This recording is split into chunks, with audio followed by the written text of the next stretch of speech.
সূরাতুল বাকারা, এটা নাজিল হয়েছে 87 নম্বরে, আছে 2 নম্বরে। বুঝতে পারি নাই কথাটা।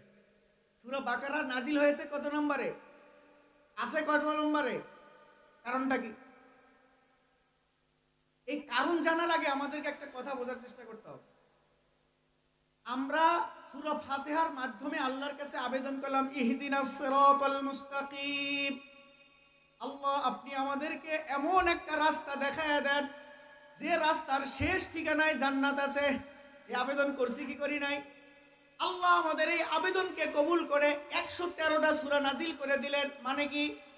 তুমি আমার কাছে সূরা ফাতিহার মাধ্যমে জান্নাতে যাওয়ার রাস্তার আবেদন করেছো, আমি তোমার আবেদনকে কবুল করে 113টা সূরা নাজিল করে দিলাম। মানে এই 113টা সূরাই হচ্ছে জান্নাতে যাওয়ার রাস্তার পরিচয়। 113টা সূরা কোথায় যাওয়ার পরিচয়? জান্নাতের রাস্তার পরিচয়। এখন আসেন, আপনি যখন দরখাস্ত করেন কোথাও কোনো অফিসে, দরখাস্ত করার আগে দরখাস্তের শুরুতে প্রশংসা করেন না? যথাবিহিত সম্মান প্রদর্শন পূর্বক নিবেদন, এই যে প্রশংসা করেন কিনা? আগে প্রশংসা, তারপর আপনার মূল কথা, এরপরে হচ্ছে আপনি যে কৃতজ্ঞ আছেন তার কথা। এই জন্য সূরা ফাতিহার প্রথম কয়েকটা আয়াত প্রশংসা, আলহামদুলিল্লাহি রাব্বিল আলামিন, সমস্ত প্রশংসা কার? দরখাস্তের আগে কি থাকে? এই জন্য সূরা ফাতিহার প্রথম আয়াত কি?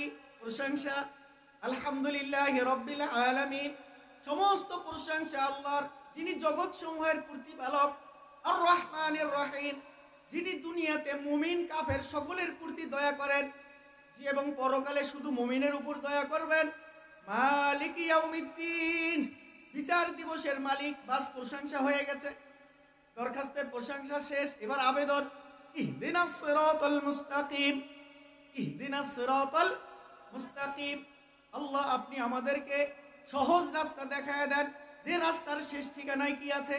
জান্নাত আছে। এখন রাস্তাটা কেমন? সিরাতাল্লাযীনা আন'আমতা আলাইহিম, তাদের রাস্তা যাদেরকে আপনি নিয়ামত দিয়েছেন, মানে সফল করেছেন, মানে জান্নাত দিয়েছেন। বলেন সুবহানাল্লাহ। তাদের রাস্তা যাদেরকে আপনি সফলতা দিয়েছেন, তাদের রাস্তা যাদেরকে আপনি জান্নাত দিয়েছেন, তাদের রাস্তাটা আমাদেরকে দেখায় দেন। এরা কারা? যাদেরকে আল্লাহ জান্নাত দিয়েছেন, সফলতা দিয়েছেন, তারা কারা? তারা 1 নম্বর হচ্ছে আম্বিয়া, নবীগণ, 2 নম্বর হচ্ছেন সিদ্দিকিন, 3 নম্বর হলো সালেহিন, 4 নম্বর হলো শুহাদা, শহীদগণ। এখন আমাকে বলেন, জান্নাতে যাওয়ার রাস্তা, নবীগণের রাস্তা, জান্নাতে যাওয়ার রাস্তা, সালেহিনদের রাস্তা, জান্নাতে যাওয়ার রাস্তা, সিদ্দিকিনদের রাস্তা, জান্নাতে যাওয়ার রাস্তা, শহীদদের রাস্তা। নিশ্চয়ই নবীগণের রাস্তায় মনে হয় কনসার্ট আছে। কথা কন না? হ্যাঁ, নবীগণের রাস্তায় কনসার্ট আছে, সালেহিনদের রাস্তায় কনসার্ট আছে, সিদ্দিকিনদের রাস্তায় কনসার্ট আছে, নাই? শহীদদের রাস্তায় আছে। তাহলে যারা কনসার্টের রাস্তায় চলে তারা মনে হয় জান্নাতের রাস্তায় চলতেছে। কিসের রাস্তা? আচ্ছা, কনসার্ট নাই, ঠিক আছে, 31st নাইটটা আছে, হ্যাঁ এটাও নাই, এটাও নাই। সুদ আছে, ঘুষ আছে, নাই, এগুলো নাই। তাহলে এগুলো সব কিসের রাস্তা? জাহান্নামের রাস্তা। নবীগণের রাস্তা এগুলো নাই। এরপরে আসে, এখন এই কথারও গোড়ার কথা বলি। সূরা ফাতিহার শুরুতেও কি আছে? বিসমিল্লাহির রহমানির রহিম। এই বিসমিল্লাহ নাজিল হয়েছে কেন? কি কারণে নাজিল হয়েছে? বিসমিল্লাহর শানে নুজুলটা কি শুনবেন? শুনবেন তো ইনশাআল্লাহ। আমি বলছি একটু ব্যতিক্রম আলোচনা করবো। বিসমিল্লাহর নাজিলের প্রেক্ষাপট কি ছিল আমরা অনেকেই জানি না, অনেকে জানি। আমাদের বাংলাদেশে এক শ্রেণীর মানুষ দেবদেবীর পূজা করে, তাদের অনেক বড় বড় কিছু দেবতা আছে কি নাই? আছে। ঠিক মক্কার জীবনে ইসলাম আগমনের আগে তাদেরও কিছু বড় বড় দেবদেবী ছিল। সবচেয়ে বড় দেবতার নাম ছিল লাত, তারপরেরটার নাম ছিল মানাত, তারপরেরটার নাম ছিল ওজ্জা। লাত, মানাত, বুঝলেন তো নাকি? মক্কার জীবনে মূর্তি পূজকদের অনেকগুলো দেবতা ছিল। মক্কার ভেতরেই তো 360টা দেবতা ভরাইয়া রাখছে। সবচেয়ে বড় কয়টা ছিল? কয়টা বলেন?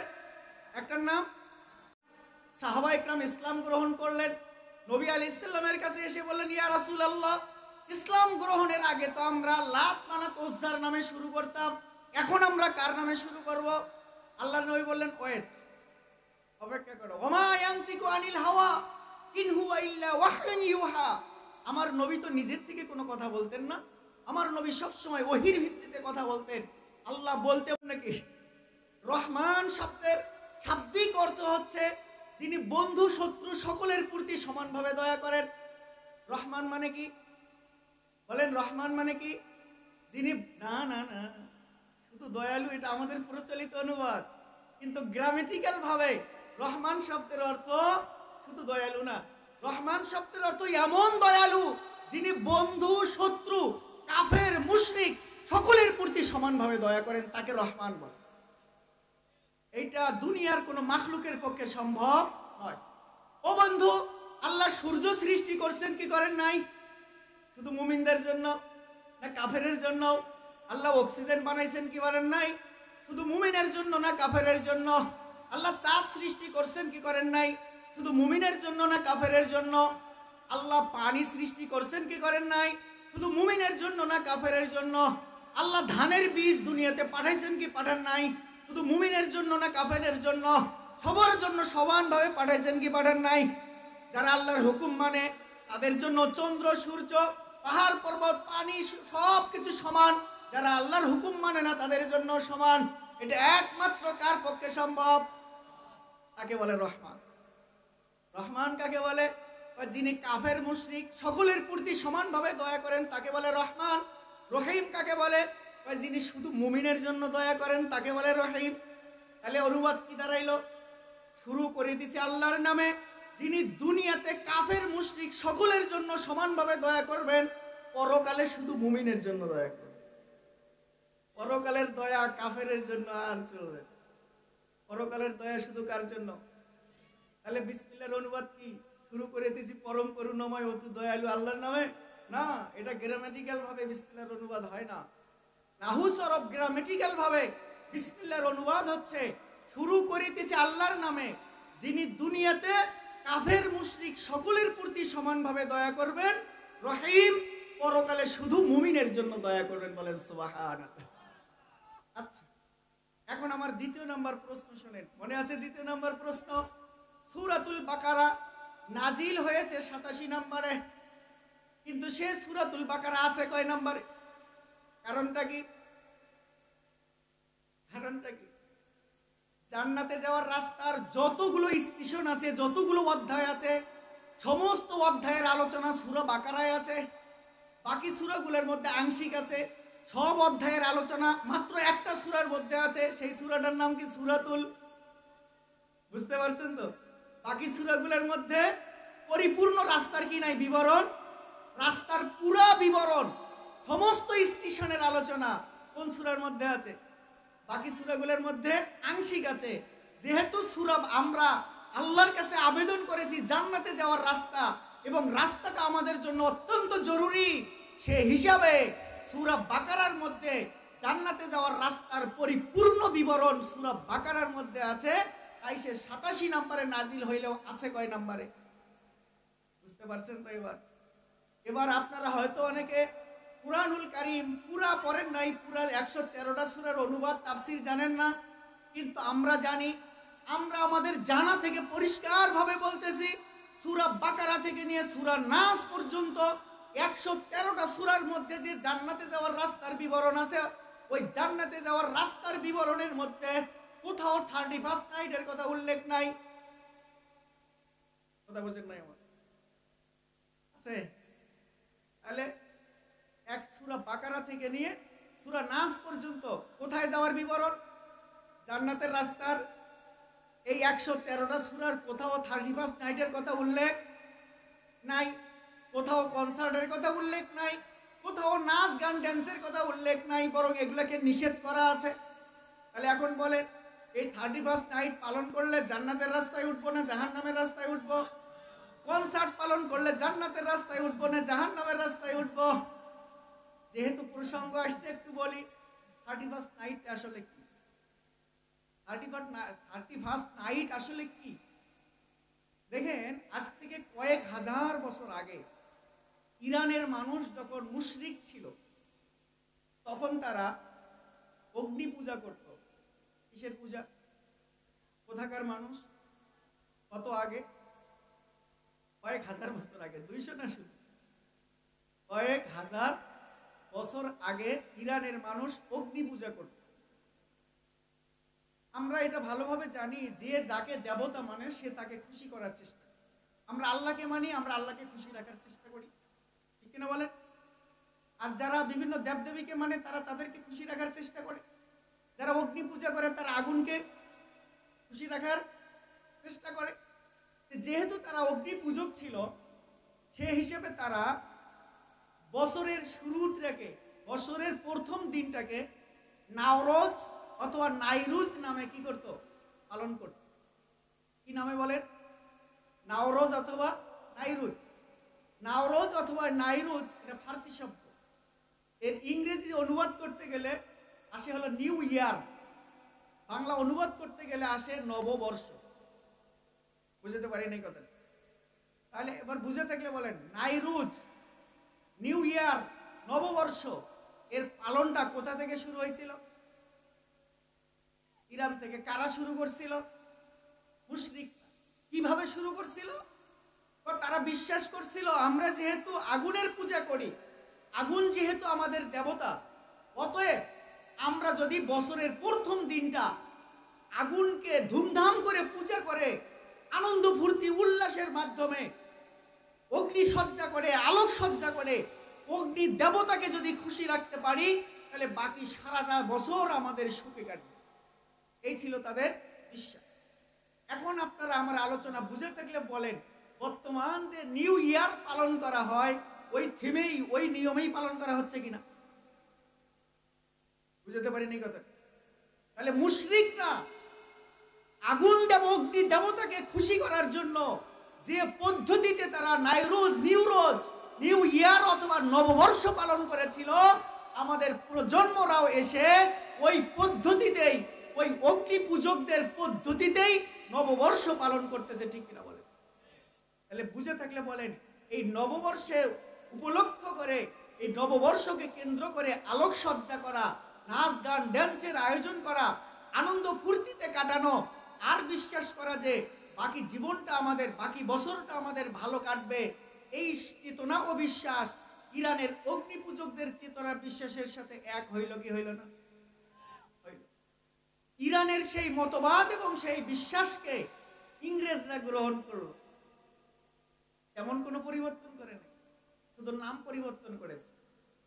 ইরানের অগ্নি পূজকরা যে নিয়মে, যে পদ্ধতিতে নাইরুজ পালন করত, ইংরেজরাও ওই পদ্ধতিতেই কি করে? পালন করে, ঠিক কিনা বলেন? আর ওই ইংরেজদের অসভ্য সংস্কৃতি আমাদের মাঝেও এসে কি হয়েছে? হাজির। আচ্ছা আমাকে বলেন, যারা মদ খায় এরা সভ্য না অসভ্য? ইংরেজদের আইন মোতাবেক মদ রাষ্ট্রীয়ভাবেই বৈধতা আছে, তাদের সেই অসভ্য নিয়ম নীতি আমাদের বাংলাদেশেও চলে আসছে, ঠিক না বলেন? আসছে কি আসছে না? তাহলে ভাই, আজকে যারা নববর্ষ পালন করতেছেন, নববর্ষকে কেন্দ্র করে আতশবাজি ফুটাচ্ছেন, বিভিন্ন জায়গায় আলোকসজ্জা করতেছেন, বিভিন্ন জায়গায় বক্স বাজিয়ে মানুষের হৃদয়কে কষ্ট দিচ্ছেন, এই সকল আয়োজন এগুলা কোরআন সুন্নাহ সম্মত না কোরআন সুন্নাহ বিরোধী? শুধু কোরআন সুন্নাহ বিরোধী নয়, সভ্য সমাজ বিরোধী, ঠিক কিনা বলেন? যেহেতু সভ্য সমাজ বিরোধী, তাই আমাদের প্রশাসনকে আমরা ধন্যবাদ জানাই যে তারা আইন করে এবার আলোকসজ্জাকে নিষেধ করেছে। আমাদের প্রশাসনকে আমরা ধন্যবাদ জানাই, তারা আইন করে এবারের ফানুস উদযাপনকে কি করেছে? নিষেধ করেছে। এর আগে যারা ছিল, ওরা ছিল অসভ্য, ওরা ছিল বর্বর, ওরা ছিল অত্যাচারী, ওরা ছিল মানুষের রক্ত খেকো, বিধায় ওরা এই সমস্ত অসভ্যতাকে সভ্যতা বলিয়ে সভ্য সমাজে চালিয়ে দেওয়ার চেষ্টা করেছিল, ঠিক কিনা বলেন? যাই হোক, আমার এই অল্প সময়ের আলোচনায় আপনারা এটাই বুঝলেন যে নববর্ষ জান্নাতে যাওয়ার রাস্তা, ঠিক কিনা বলেন? এখন আপনারা যদি একটু রাজি থাকেন, তাহলে আমি আরেকটু গভীরে ঢুকতে চাই। রাজি আছেন তো ইনশাআল্লাহ? আমাদের দেশের এক শ্রেণীর শিক্ষিত সুশীল যারা নিজেদেরকে বামপন্থী অথবা নাস্তিক পরিচয় দিতে বেশি স্বাচ্ছন্দ্য বোধ করে, তারা এই ইংরেজি নববর্ষ কিংবা বাংলা নববর্ষকে কেন্দ্র করে এমন কিছু অসভ্যতাকে এই বাঙালি সংস্কৃতি বলে চালিয়ে দেওয়ার চেষ্টা করেছেন, যেটা আদৌ বাঙালি সংস্কৃতির মধ্যে পড়ে। সেটা কেমন? আপনারা হয়তো জানেন না সংস্কৃতি কাকে বলে। আপনারা তো শুনে এসেছেন সাংস্কৃতিক অনুষ্ঠান, অনেক শুনে এসেছেন না? সংস্কৃতি কাকে বলে শুনবেন, সংস্কৃতির পরিচয় শুনবেন, শোনেন ভালো করে। সংস্কৃতি কাকে বলে? সংস্কৃতি বলা হয় নির্দিষ্ট কোনো ভূখণ্ডের মানুষ দীর্ঘকাল পর্যন্ত যে নিয়ম নীতিতে চলে, ওই নিয়ম নীতিকে ওই মানুষের সংস্কৃতি বলে। আবারও বলি, কোনো এক ভূখণ্ডের মানুষ, কোনো এক অঞ্চলের মানুষ দীর্ঘকাল, 1-2 বছর নয়, 10 বছর 20 বছর নয়, শতাব্দীর পর শতাব্দী, শতাব্দীর পর মানে শত শত বছর যাবত যে অঞ্চলের মানুষ যে আদর্শের উপর পরিচালিত হয়, ওই আদর্শকে ওই জাতির সভ্যতা বলে, ওই জাতির সংস্কৃতি বলে। বুঝে থাকলে বলেন, আমরা বাংলাদেশের মানুষ বিগত কয়েক শত বছর যাবত, 700-800 বছর যাবত সকালবেলা কিসের মাধ্যমে বিশ্বাসী? কোরআন তেলাওয়াতের মাধ্যমে আর ফজরের আজানের মাধ্যমে। কথা বুঝেন নাই আমার? আমরা বাংলা অঞ্চলের মানুষ বিগত কয়েক শত বছর যাবত আমাদের সকালবেলার নিয়মটা কি? ফজরের। তাহলে এই জাতির সংস্কৃতি হচ্ছে ফজরের। বুঝতে পারিনি কথা? ঢোল তবলা কয়জনের বাড়িতে বাজে? হ্যাঁ, কয়জনের বাড়িতে ঢোল তবলা বাজে? তাহলে ঢোল তবলা কি আমাদের নিয়মের মধ্যে আছে?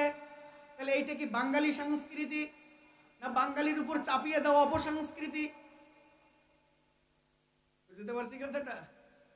আমাদের মানুষ সন্ধ্যাবেলায় কি করে? সন্ধ্যাবেলায় আজান দেয়, বাড়ি ফেরে, এগুলোই তো করে নাকি? নাকি ঢোল তবলা ডুংডুং ডুংডুং করে বাজায়? দুপুরবেলা বাজায়? তাহলে এগুলো আমাদের দেশের সংস্কৃতি। আমাদের দেশের মানুষ সবাই মূর্তি বানাইতে অভ্যস্ত, কি বলেন? হ্যাঁ, তাহলে মূর্তি বানানো আমাদের সভ্যতা? আমাদের দেশের মানুষ বিশ্বাস করে পেঁচায় ভাগ্য পরিবর্তন করতে পারে, বিশ্বাস করে? করে? তাহলে পেঁচা, ঢোল তবলা, হাতি, এগুলো কোনোটাই আমাদের বাঙালি সভ্যতার মধ্যে পড়ে? এগুলো কোনোটাই আমাদের বাঙালি সংস্কৃতির মধ্যে নয়। গান বাজনা প্রত্যেকদিন সবাই বাজায়, গিটার সবার ঘরে আছে। তাহলে আমরা বিগত কয়েক শত বছর যাবত গিটার বাজাইতে অভ্যস্ত নই, অতএব গিটার আমাদের সংস্কৃতি নয়। আমরা বিগত কয়েক শত বছর যাবত বাংলাদেশের মানুষ বিগত কয়েক শত বছর যাবত আমরা মিউজিক বাজাইতে অভ্যস্ত নই। বিভিন্ন পার্টিতে বাজানো হয়। সর্বস্তরের মানুষকে এটা একমত, সর্বস্তরের মানুষকে এই নীতিতে চলে। অতএব গান বাজনা, কনসার্ট, মদ, জুয়া, হিরোইন, এগুলো বাঙালি সংস্কৃতির মধ্যে পড়ে? নববর্ষ উদযাপন বাঙালি সংস্কৃতির মধ্যে পড়ে? কেন পড়বে? ইংরেজি মাস কি বাঙালি মাস নাকি? বাঙালিদের জন্য আলাদা একটা বাংলা সন আছে কি নাই? আছে। তাহলে বাংলা সন যেটা, সেটা বাঙালি সভ্যতা। অতএব ইংরেজি নববর্ষকে পালনকে কেন্দ্র করে যে সমস্ত নষ্টামি করা হবে এবং এইটাকে বাঙালি সংস্কৃতি বলে এক ধরনের সুশীলরা চালিয়ে দেওয়ার চেষ্টা করবে, এটা কোনো ক্রমেই বাঙালি সংস্কৃতির মধ্যে পড়তে পারে? বুঝতে পারছি কথাটা? এখন আসেন, খুব ভালোভাবে বুঝবেন। এই পুরা কুরআনুল কারীমের মধ্যে আল্লাহ পাক কোন জায়গায় যাওয়ার রাস্তার বিবরণ দিয়েছে? জান্নাতে যাওয়ার রাস্তার কি দিয়েছে? বিবরণ। এই জান্নাতে যাওয়ার যে রাস্তাটা, এই রাস্তায় আমাদের জীবন নামক গাড়িটাকে পরিচালনা করতে হবে। বড় স্টেশন আছে 5টা। এই বাচ্চারা কথা বলিও না বাবারা, ভালোভাবে বুঝবেন। জান্নাতে যাওয়ার রাস্তার পরিচয় দিচ্ছি আমি এখন, যেটা পুরা কুরআনুল কারীমের মধ্যে আল্লাহ পাক দিয়েছেন, সেটা আমি অতি সংক্ষেপে আপনাদেরকে বুঝাই দিয়ে যাচ্ছি। জান্নাতে যাওয়ার যে রাস্তাটা আছে, এই রাস্তার মোট বড় স্টেশন কয়টা? কথা বলতে হবে। 5টা স্টেশন আছে। কয়টা ভাই? 5টা স্টেশন আছে। এখন বলেন ঢাকায় যাইতে যদি 5টা স্টেশন থাকে, আপনি যদি 3টা স্টেশন অতিক্রম করেন ঢাকায় পৌঁছে যাবেন? 4টা করলে, 2টা করলে, নাকি 5টাই করতে হবে? 5টাই করতে হবে। জান্নাতের রাস্তার স্টেশন কয়টা? কয়টা স্টেশন? 5। এবার 5টা স্টেশনের নাম শোনেন। 1 নাম্বার স্টেশনের নাম হচ্ছে ঈমান ও আকীদাহ। বলেন কি? 2 নাম্বারের নাম ইবাদত। 2 নাম্বারের নাম। 3 নাম্বারের নাম মুআমালাত। মুখস্থ করেন। 3 নাম্বারের নাম কি? 4 নাম্বার স্টেশনটার নাম হলো মুআশারাত। 5 নাম্বার স্টেশনটার নাম হলো জিহাদ হুদুদ কিসাস। স্টেশন তো নতুন জায়গায় গেলে স্টেশনের নামগুলো একটু ব্যাকআপ লাগে না? কথা কয় না? নতুন জায়গায় গেলে স্টেশনের নামগুলো একটু কি লাগে? ব্যাকআপ লাগে। এই জন্য এই স্টেশনটার নামগুলো কি লাগতেছে? ব্যাকআপ লাগতেছে। এবার পরিচয় শোনেন। 1 নাম্বার স্টেশনের নাম কি বলেছিলাম বলেন দেখি? ঈমান ও আকীদা। বলেন কি? ঈমান ও আকীদা। 2 নাম্বার স্টেশনের নাম ইবাদত। 3 নাম্বার স্টেশনের নাম হলো মুআমালাত, তথা অর্থ ও বাণিজ্য ব্যবস্থা। বলেন মুআমালাত মানে কি? অর্থ ও বাণিজ্য ব্যবস্থা। 4 নাম্বার স্টেশনের নাম মুআশারাত, তথা পরিবার ও সমাজ ব্যবস্থা। 5 নাম্বার স্টেশনের নাম জিহাদ হুদুদ কিসাস, তথা রাষ্ট্র বিচার প্রশাসন ব্যবস্থা। বুঝতে পারিনি কথা? রাষ্ট্র বিচার প্রশাসন ব্যবস্থা। স্টেশন কয়টা মনে থাকবে? এখন শুনেন, এই 5টা স্টেশন হুজুর যা কিছু বললেন এত কিছু মাইনা চলা তো বড়ই কঠিন, তাই না? দেখেন আমি একটু সংক্ষিপ্ত ভাবে 5টার পরিচয় দেই। ঈমান ও আকীদা। ঈমান ও আকীদা মানে আল্লাহর পক্ষ থেকে আল্লাহর নবী যত বিধান নিয়ে এসেছেন সবগুলোকে সত্য বলে কি করা? বিশ্বাস করা। ইবাদত কি? নামাজ, রোজা, হজ, যাকাত, এগুলো হলো ইবাদত। মুআমালাত কি? অর্থ ও বাণিজ্য ব্যবস্থা, মানে আমাদের ইনকাম কোন নিয়মে হবে, আমাদের ব্যবসা বাণিজ্য কোন নিয়মে হবে, আমাদের শ্রমনীতি কোন অনুযায়ী হবে, আমাদের আমদানি ব্যবসা, রপ্তানি ব্যবসা, আমাদের পার্টনারশিপ ব্যবসা, ইনভেস্টমূলক ব্যবসা, এক কথায় যত প্রকারের ইনকাম হইতে পারে এই সবগুলো কোন পদ্ধতিতে হবে, এইটাকে বলে মুআমালাত তথা অর্থ ও বাণিজ্য ব্যবস্থা। বুঝতে পারছি কথাটা? সংক্ষেপে বুঝাই। যদি আপনি ইনকাম করেন কার হুকুম অনুযায়ী করবেন? এটা একটা স্টেশন, সংক্ষেপ কথা। এরপরে মুআশারাত তথা পরিবার ও সমাজ ব্যবস্থা। আমাদের পরিবারগুলো কার নিয়ম অনুযায়ী চলবে, আমাদের সমাজ কার নিয়ম অনুযায়ী চলবে, বলতেছে কার নিয়ম? বুঝেন নাই মনে হয়? চলতেছে কার নিয়মে? চলা দরকার কার নিয়মে? আল্লাহর নিয়মে। এই স্টেশনে এসে কিন্তু গাড়ি থেমে গেল। বুঝছেন ভালো করে? ঈমানের স্টেশনটা ঠিক ছিল, ইবাদতের স্টেশনটাও ঠিক ছিল, মুআমালাত এটারও স্টেশনটা কিছু কিছু ঠিক ছিল, কিন্তু পরিবার এবং সমাজ ব্যবস্থা এসে গাড়ি কিন্তু ব্রেক। আমাদের পরিবার, আমাদের সমাজ আল্লাহর হুকুম অনুযায়ী চলে, গাড়ি কিন্তু ব্রেক। এরপরের স্টেশন জিহাদ হুদুদ কিসাস, রাষ্ট্র বিচার ও প্রশাসন ব্যবস্থা, মানে আমাদের রাষ্ট্র চলবে কার হুকুম অনুযায়ী, আমাদের বিচার ব্যবস্থা চলবে কার হুকুম অনুযায়ী, আমাদের প্রশাসন চলবে কার হুকুম অনুযায়ী? চলতেছে কার হুকুম অনুযায়ী? মানুষের বানানো নিয়ম অনুযায়ী। তাহলে গাড়ি কিন্তু 5 নাম্বার স্টেশন পর্যন্ত যাইতেই পারে না, 4 নাম্বার স্টেশনে গিয়েই কিন্তু ব্রেক। তাহলে এখন বলেন এই অবস্থায় যদি আপনার আমার ইন্তেকাল হয়ে যায় তাহলে কি মনে হয় শেষ স্টেশনে যায় ইন্তেকাল হলো, আর 2টা স্টেশন এখনো বাকি থাকলো? তাহলে সমাধান কি? সমাধান হচ্ছে আমরা ঈমান, আল্লাহর হুকুম মোতাবেক ঈমান আনবো, আল্লাহর হুকুম মোতাবেক ইবাদত করব, আল্লাহর হুকুম মোতাবেক ব্যবসা বাণিজ্য করব, আল্লাহর হুকুম মোতাবেক সমাজ ব্যবস্থা পরিচালিত হবে, আল্লাহর হুকুম মোতাবেক রাষ্ট্র বিচার প্রশাসন পরিচালিত হবে। তাহলেই আপনি 5ম নাম্বার স্টেশনে পৌঁছতে পারবেন। ঠিক কিনা বলেন? এই মর্মে আমরা 5টা স্টেশনের উপরে চলতে রাজি আছি তো ইনশাআল্লাহ? যদি রাজি থেকে থাকি, আজ থেকে আমাদের চেষ্টা করতে হবে, পরিশ্রম করতে হবে, সাধনা করতে হবে, সিদ্ধান্ত নিতে হবে। আমাদের রাষ্ট্র চলবে আল্লাহর হুকুম অনুযায়ী, ঠিক কিনা বলেন? আমাদের প্রশাসন চলবে আল্লাহর হুকুম অনুযায়ী, ঠিক কিনা বলেন? আমাদের বিচার ব্যবস্থা চলবে আল্লাহর হুকুম অনুযায়ী, ঠিক কিনা বলেন? আমাদের সমাজ চলবে আল্লাহর হুকুম অনুযায়ী, ঠিক কিনা বলেন? সিদ্ধান্ত নিতে পারি না ইনশাআল্লাহ? এবার আপনাদেরকে বুঝাই, এই যে 5টা স্টেশন, এটা আল্লাহর হুকুম অনুযায়ী পরিচালনা করলে লাভ কি, আর নিজেদের বানানো নিয়ম অনুযায়ী পরিচালনা করলে ক্ষতিটা কি, এটা আপনাদেরকে আমি বোঝানোর চেষ্টা করব। আল্লাহর নবী সাল্লাল্লাহু আলাইহি সাল্লাম বলেন, বুখারী শরীফের হাদিস, আদ-দীনু ইসরুন, দিন হলো একদম সোজা। দিন হলো একদম সোজা। কেমন সোজা? আমাদের কাছে দিন হয়ে গেছে অন্ধের দুধ খাওয়ার মতো। বলেন দেখি কার মতো? অন্ধের দুধ খাওয়ার মতো। কিন্তু আসলে দিন এত কঠিন না, যতটা কঠিন আমরা বানিয়ে নিয়েছি। অন্ধের দুধ খাওয়া মানে, এক লোক অন্ধকে দুধ নিয়ে গেছে খাওয়ানোর জন্য। ভাই আপনার জন্য আমি দুধ নিয়ে এসেছি, খাবেন? খাবো। কিন্তু এর আগে জানা দরকার যে দুধ আসলে কেমন রে। দুধ হলো সাদা।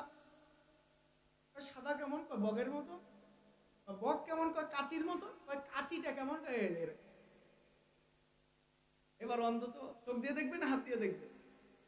ও মা, দুধ যদি এরকম হয় তাহলে তো গলায় লেগে যাবে, ওই দুধ তো খাওয়া যাবে না। ঠিক না কথাটা? বর্তমান ইসলামটা আমাদের কাছে কি হয়ে গেছে? অন্ধের দুধ খাওয়ার মতো হয়ে গেছে। কেন হয়েছে? কারণ আমরা ইসলাম সম্পর্কে অবগত না, ইসলামের গভীর সম্পর্কে আমাদের এলেম নাই। বিদায় ইসলামটা আমাদের কাছে কি হয়ে গেছে? অন্ধের দুধ খাওয়ার মতো হয়ে গেছে, কাচির মতো। কোথায় লেগে যাবে? গলায় লেগে যাবে। কিন্তু আপনি বোঝার চেষ্টা করেন, আল্লাহর নবী বলেছেন, আদ-দীনু ইসরুন, দিন হলো খুব সোজা। কেমনে সোজা? খুব ভালোভাবে বুঝবেন। আপনার ভেতরে যদি অনেক দেব দেবতার ভয় থাকে, তাহলে কয়টাকে খুশি করবেন? বুঝতে পারি নাই। কয়টাকে খুশি করবেন? অফিসে যদি আপনার মেলাগুলো বস থাকে, আর প্রত্যেকটা বস যে কোনো সময় এসে যদি আপনার চাকরির হুমকি দেয়, কয়জনকে খুশি রাখবেন? সম্ভব খুশি রাখা? এই জন্য তাহলে সহজ কি? সহজ হলো, বস কয়জন? সহজ কি বলেন? একজন না একাধিক? একজন। এই জন্য ইসলাম শিখাইছে সব কিছুর মর্মে ভয় করতে হবে কয়জনকে? একজনকে। সহজ না কঠিন? সহজ না কঠিন বলেন? 1000 জনকে খুশি করার দরকার নাই, একজনকে খুশি করো, সবাই তোমার পেছনে ছুটতে থাকবে, ঠিক কিনা বলেন? তাহলে হাজারো ভয় আমাদের অন্তরে নাই। ভয় কয়জনার? আল্লাহর ভয় সকল প্রকারের অশুভ ভয় থেকে মুক্তি দেয়, ঠিক কিনা বলেন? তাহলে সহজ হইল কিনা?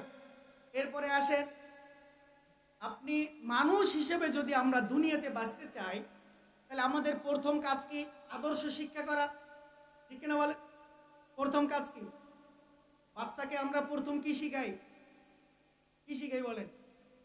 বাচ্চা যদি একটু মুখ খারাপ করে, বাবা মুখ খারাপ করা যাবে না, বসে বুঝাইতে পারিনি, তাহলে প্রথম কাজ কি বলেন দেখি? আদর্শ শেখা। প্রথম কাজ কি বলেন? এখন এই আদর্শটা আপনি নামাজ, রোজা, হজ, যাকাত এগুলা পালন করেও শিখতে পারেন, নিজেদের বানানো নিয়মেও শিখতে পারেন। যদি আল্লাহ পাক প্রদত্ত নামাজ, রোজা, হজ, যাকাতের চর্চা করার মাধ্যমে আদর্শ শেখেন, তাহলে আপনি হবেন পাক্কা আদর্শবান।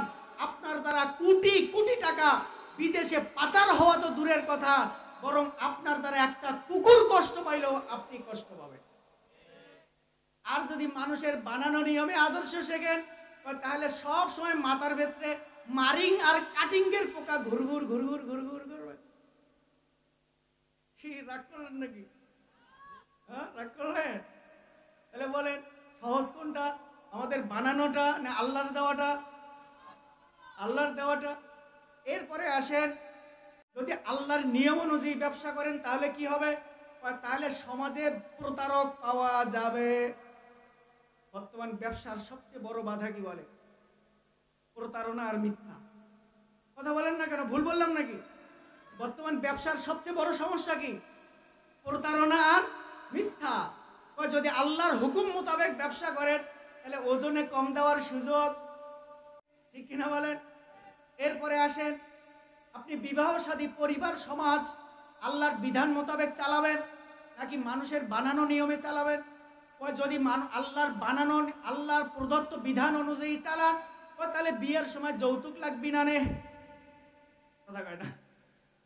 যদি পরিবার সমাজ কার বিধান মোতাবেক হয় তাহলে বিয়ের সময় কি লাগবে না? ভাই কথা বলেন না কেন? ভুল বললাম না ঠিক বললাম? একটু কথা বলবেন না? এখন বলেন, বর্তমান সমাজে বিয়ের জন্য সবচেয়ে বড় অভিশাপ আল্লাহর বিধান মোতাবেক যদি পরিবার সমাজ গঠিত হয় যৌতুক থাকবে? তাহলে পরিবার সমাজ ব্যবস্থায় আল্লাহর বিধান সহজ না মানুষের বানানোটা সহজ? কিন্তু আমরা তো সহজটাই ছেড়ে দিয়ে কঠিনটাই গ্রহণ করেছি, ঠিক কিনা বলেন? আল্লাহর বিধান মোতাবেক বিবাহ শাদী পরিবার সমাজ গঠিত হইলে গায়ে হলুদের নামে হিন্দুয়ানি প্রথা থাকবে। গায়ে হলুদ এটা আরেকটা অত্যাচার, কথা কয় না? গায়ে হলুদ আরেকটা অত্যাচার কিনা? মেয়ের বাপের উপর দিয়ে কি যে যায় না মেয়ের বাপই ভালো জানে। হ্যাঁ, আল্লাহ পাকের বিধান মোতাবেক যদি পরিবার ও সমাজ পরিচালিত হয় তাহলে বউ ভাতের নামে মারাত্মক অত্যাচার মেয়ের বাপের উপর, কথা কয় না? হ্যাঁ, মেয়ের বাপ ছোট থেকে মেয়েটাকে শিক্ষা দীক্ষা আদর্শ দিয়ে কসমেটিক সব কিছু দিয়ে বড় করে দিল, পরের বাড়ির যা সেবা যত্ন সবকিছুই করতেছে, আবার বলে বিয়ের সময় যৌতুক দিতে হবে, গায়ে হলুদ, আবার বলে ফির বরের পক্ষ থেকে চাপ আছে 250-300 লোক যাবে, সবার মেহমানদারি করাইতে হবে। ইসলাম এগুলো একটাও এলাউ করে, এগুলো একটাও ইসলাম সম্মত নয়।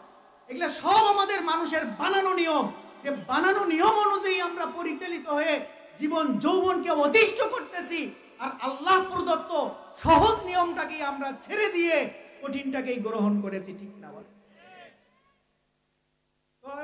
ছেলের বাড়ি থেকে 250-300 লোক আসবে, খাওয়াইতে হবে, খাওয়াইনোর জন্য তো রাজি হইল, ঠিক আছে, কিন্তু একটু ঝাল বেশি হইলেও বলে বেশি, কথা কয় না? অত্যাচার চলতেছে। তাহলে বলেন, পরিবার সমাজ আল্লাহর বিধান অনুযায়ী পরিচালিত হওয়াটা সহজ আর নিজেদের নিয়ম অনুযায়ী পরিচালিত হওয়াটা সহজ?